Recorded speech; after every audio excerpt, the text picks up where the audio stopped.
السلام علیکم ورحمۃ اللہ وبرکاتہ۔ ان الدین یسر، دین بے شک آسان ہے۔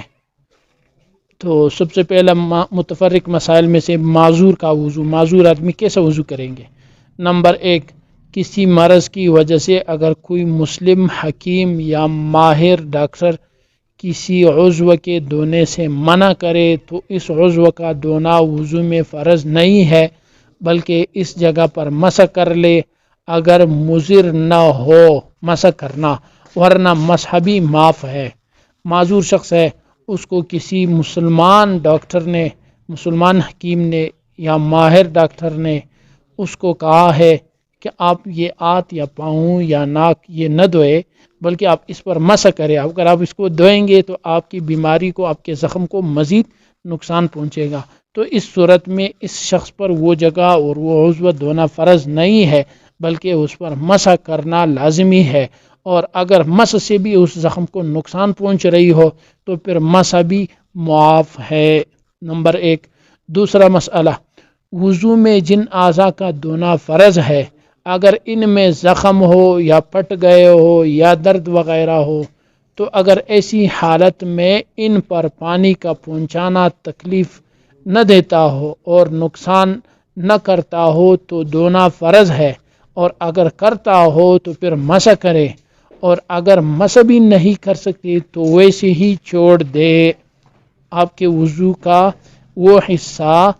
جس عضو میں کوئی بیماری ہے، کوئی درد ہے، کوئی ایسا مسئلہ ہے کہ آپ اس کو اگر دھوئے تو آپ کی مرض بڑھ جائے گی اور تکلیف زیادہ ہوگی، تو پھر آپ اس پر مسح کریں۔ اگر آپ مسح بھی نہیں کر سکتے پھر بھی اس زخم کو نقصان پہنچ رہا ہے، بڑھ جاتا ہے، بیماری بڑھ جاتی ہے، تکلیف بڑھ جاتی ہے، تو پھر آپ مسح بھی نہ کریں، ایسے ہی چھوڑ دیں، وہ وضو مکمل ہو ہی جاتا ہے اس کو دھوئے بغیر۔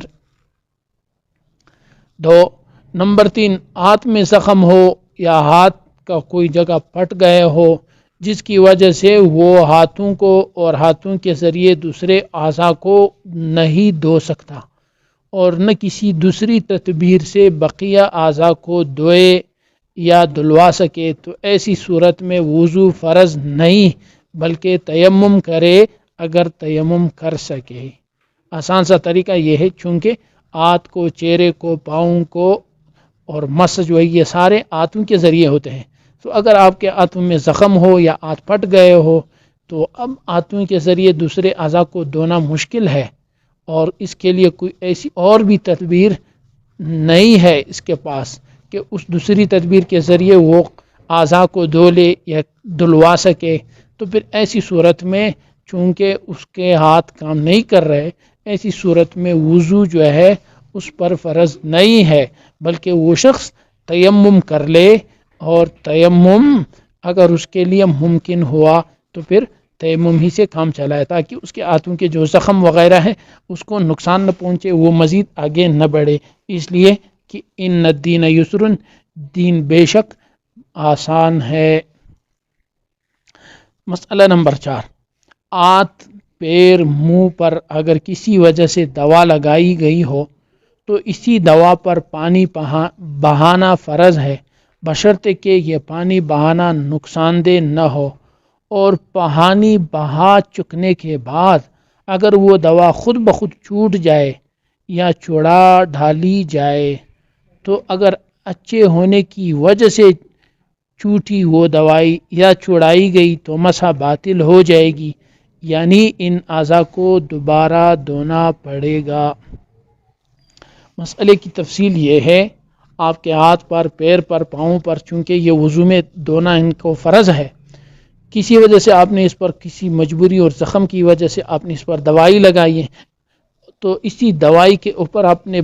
پانی بہانا ہے، اور یہ پانی بہانا فرض ہے، بشرطے کہ یہ پانی بہانا اس زخم کو نقصان نہ پہنچا رہا ہو، اور پانی بہانے کے بعد اگر وہ دوا خود بخود یا وہ پٹی خود بخود چھوٹ جائے، اس زخم سے اتر جائے، یا آپ اس سے چڑھا لے، اس سے الگ کرے،